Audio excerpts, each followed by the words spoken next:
السلام علیکم۔ پی کے ایس ایس کے پلیٹ فارم سے انڈی خان ایک دفعہ پھر آپ کے سامنے۔ ناظرین، آپ سب کو یاد ہوگا، ابھی پچھلے ہفتے میں نے ایک ویڈیو کی تھی، اس کے اندر الطاف حسین صاحب کہہ رہے تھے کہ عید نہ مناؤ۔ اگر آپ کو وہ یاد نہیں ہے تو میں وہ ویڈیو دوبارہ آپ کے لیے پلے کر دیتا ہوں، اس ویڈیو کو پھر ایک دفعہ غور سے سنیے۔ بہت سی جگہوں پر کل عید ہوگی دنیا کے مختلف حصوں میں۔ بہت افسوس کے ساتھ کہنا پڑ رہا ہے کہ اس عید الفطر میں لوگ عید، خصوصاً مسلمان، عید کس طرح خوشیوں کے ساتھ منائیں گے، جبکہ برسوں سے مسلمان ممالک میں مختلف مسلمانوں کا خون بہایا جا رہا ہے۔ بہرحال کل عید ہے، بہت دل پر جبر کر کے رسم ہے۔ سن لیا آپ نے؟ اچھا، اب تھوڑا سا پیچھے جائیے تو الطاف حسین صاحب نے اپنی بیٹی کی سالگرہ کے بارے میں بھی کچھ ایسا ہی کہا تھا کہ بیٹی کی سالگرہ نہیں منائی جائے گی کیونکہ جنگ ہو رہی، مگر اب کیا کہہ سکتے ہیں کہ انتہا دیکھیے ایم کیو ایم کے اکاؤنٹ سے، ایم کیو ایم آفیشیل کے اکاؤنٹ سے یہ یوم تاسیس کی جو ٹویٹ کی گئی کہ جی 42واں یوم تاسیس پورے جوش و خروش کے ساتھ منایا جائے، اور اس کے لیے ایج ویئر کی کوئی لوکیشن منظور سلیکٹ کی گئی کہ جہاں جی یہ یوم تاسیس منایا جائے گا، اور پھر لوگوں کو انوائٹ کیا جائے گا، اور لوگوں کو اپنے گھر والوں کے ساتھ، خاندان والوں کے ساتھ، سب کے ساتھ انوائٹ کرنے کا الطاف حسین صاحب نے یہ پریاس کیا ہے کہ سب وہاں آئیں، اپنے گھر والوں کو ساتھ لے کے آئیں۔ مطلب وہ 18.5 لوگ جو ہیں، جو ایم کی ایم جو چل رہی ہے، وہ 18.5 لوگ وہاں جمع ہوں۔ میری سمجھ سے ایک چیز باہر کہ جب آپ کے پاس صرف 18.5 لوگ بچے ہیں، صرف 18.5 لوگ آپ کے پاس بچے ہیں، ذرا ٹویٹ ملاحظہ کیجیے گا، 18.5 لوگ اگر آپ کے پاس بچے ہیں الطاف حسین صاحب، تو آپ کس بات کا یوم تاسیس؟ یہ آپ کا یوم تاسیس نہیں، یہ آپ کا یوم تنسیخ ہے۔ اور یہ جو تاسیس میں الف لگا ہوا ہے، اگر اس کی جگہ عین لگا دیا جائے تو اس کے جو مطلب بنتے ہیں نا، یہ وہ یوم ہے۔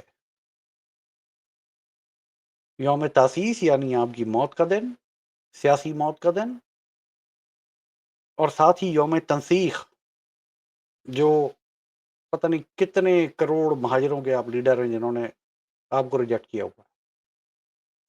کیونکہ جب آپ یہ ٹک ٹاک پہ لائیو بیٹھے ہوئے ہوتے ہیں نا الطاف حسین صاحب، جب آپ لائیو بیٹھے ہوتے ہیں تو وہاں مشکل سے 150 لوگ اکٹھا نہیں کر سکتے آپ، اور آپ کے لاکھوں کارکن آپ کے بیٹھے ہوئے ہیں، آپ کے انتظار میں، گھوڑوں کی زینوں کے اوپر سر رکھ، تھوڑیاں رکھ کے بیٹھے آپ کا انتظار کر رہے ہیں کب آپ آئیں گے تو وہ لشکر جو ہے نا وہ باہر نکلے گا اور وہ حقوق کی جنگ شروع کریں گے۔ تو الطاف حسین صاحب، مجھے تو وہ لشکر نظر نہیں آتا جو خوابوں خیالوں میں آپ کو نظر آتا ہوگا۔ آپ دیکھتے ہوں گے، خوابوں میں دیکھتے ہوں گے، خیالوں میں دیکھتے ہوں گے، سوچتے ہوں گے کہ کوئی لشکر ہے جو بیٹھا آپ کا انتظار کر رہا ہے، آپ کے ہزاروں کارکن، آپ کے چاہنے والے آپ کا انتظار کر رہے ہیں کب قائد آئیں گے، اور قائد جو ہے نا وہ ہم قائد کے لیے تحریک چلائیں گے، مگر نہ کبھی قائد آئیں گے نہ کبھی تحریک چلے گی، کیونکہ آپ نے تو فیصلہ کر لیا کہ آپ کبھی برطانیہ سے واپس نہیں جائیں گے۔ پاسپورٹ کا ڈرامہ آپ کرتے رہیں گے، ایک ویزے کی آپ کو ضرورت ہے، ویزے کی اپلیکیشن آپ نہیں دیتے۔ اور یہ پاسپورٹ والی جو بات ہے نا، یہ بھی میری جو سورسز ہیں وہ یہ کہتی ہیں کہ یہ صرف ڈرامہ ہے، یہ صرف ڈرامہ ہے، کیونکہ آپ یہ پاسپورٹ لے سکتے تھے جب مشرف دور کے اندر پاکستان کا سفیر ہر دوسرے دن آپ کے گھر آ کے بیٹھا ہوتا تھا اور گھنٹوں وہ آپ سے گفتگو میں محو ہوتا تھا، تو آپ پاسپورٹ لے سکتے تھے، مگر آپ نے نہیں لیا۔ یہ صرف آپ عوام کو بے وقوف بناتے ہیں۔ یوم تاسیس، میری نظر سے ایک ٹویٹ گزری فہیم فاروقی کے حوالے سے، اور وہاں میں نے یہ سوال کیا کیونکہ وہاں ایک ویڈیو بھی موجود ہے جو یہ کہتی ہے کہ فہیم فاروقی کی تو پارٹی سے نکال دیا گیا، اور ایسے کتنے ہی لوگ ہیں جن کو پارٹی سے نکال دیا گیا تھا، ان سے پارٹی نے لا تعلقی کا اظہار کیا تھا، اور بعد میں پھر پارٹی نے ان کی موت کے اوپر رونا دھونا کیا۔ تو فہیم فاروقی کے حوالے سے وہ ٹویٹ اور وہ ویڈیو میری نظر سے گزری، مگر میں یہاں فہیم فاروقی کو ڈسکس نہیں کروں گا۔ ناظرین، آپ سب کو یاد ہوگا ایم کیو ایم نے ہمیشہ کوٹا سسٹم کے اگینسٹ بات کی، اور پھر ایک وقت ایسا آیا کہ جب کہا جاتا ہے کہ ایم کیو ایم نے نوکریاں دلوائیں، مجھے وہ دور یاد ہے جس دور کی یہ بات ہے کہ ایم کیو ایم نے نوکریاں دلوائیں، اور الطاف حسین صاحب پاکستان میں موجود تھے اس وقت، یہ اس کے بعد کی بات نہیں ہے۔ اور جہاں تک مجھے یاد ہے، جہاں تک میرا حافظہ ساتھ دیتا ہے، ایم کیو ایم جو نوکریاں جو دلوا رہی تھی وہ ساری کی ساری نوکریوں کے ایفیڈیوٹ 90 سے ایشو کیے جاتے تھے۔ جب تک 90 سے ایفیڈیوٹ نہ ملے نوکری نہیں ملتی تھی، اپوائنٹمنٹ لیٹر ہاتھ میں نہیں آتا۔ تو ایسا ہی ایک اپوائنٹمنٹ لیٹر ایک ذیشان کاظمی نام کے شخص کو بھی دیا گیا، ایک ایفیڈیوٹ دیا گیا اسے، اور اس کے نتیجے میں اسے اپوائنٹمنٹ لیٹر ملا اور وہ سندھ پولیس کے اندر بھرتی ہوا۔ میری سورسز مجھے یہ بھی بتاتی ہیں کہ ذیشان کاظمی تقریباً روزانہ کی بنیاد پہ 90 سے رابطے میں رہتا تھا، اسے دن میں کم از کم 1 سے 2 فون ضرور آتے تھے، اور یہ وہی ذیشان کاظمی ہے جس نے فہیم فاروقی کو گولی ماری۔ میری سورسز مجھے یہ بھی بتاتی ہیں کہ ذیشان کاظمی نے فہیم فاروقی کو گولی کس کے کہنے کے اوپر ماری، کیونکہ اگر فہیم فاروقی اپنا منہ کھولتا یا وہ کچھ کہتا تو شریک جرم کوئی اور بھی ہو جاتا، اور وہ شریک جرم الطاف حسین تم ہو، تمہارے کہنے کے اوپر، تمہارے آرڈر پہ فہیم فاروقی کو ذیشان کاظمی نے گولی ماری۔ اگر میں غلط کہہ رہا ہوں مجھے جھوٹا ثابت کرو۔ الطاف حسین تم اپنے کارکنوں کو مروا کے، انہیں ڈسون کر کے، بغیرتوں کی طرح انہیں کارکن نہ ظاہر کر کے سارے الزامات اپنے سر سے ہٹاتے رہے، اور بعد میں پھر انہی لوگوں کے شہادتوں کے رونے رو رو کے تم پیسے بٹورتے رہے۔ تم اتنے بغیرت انسان ہو۔ مہاجر قوم کا اگر کوئی کینسر ہے نا تو وہ الطاف حسین ہے میری نظر میں۔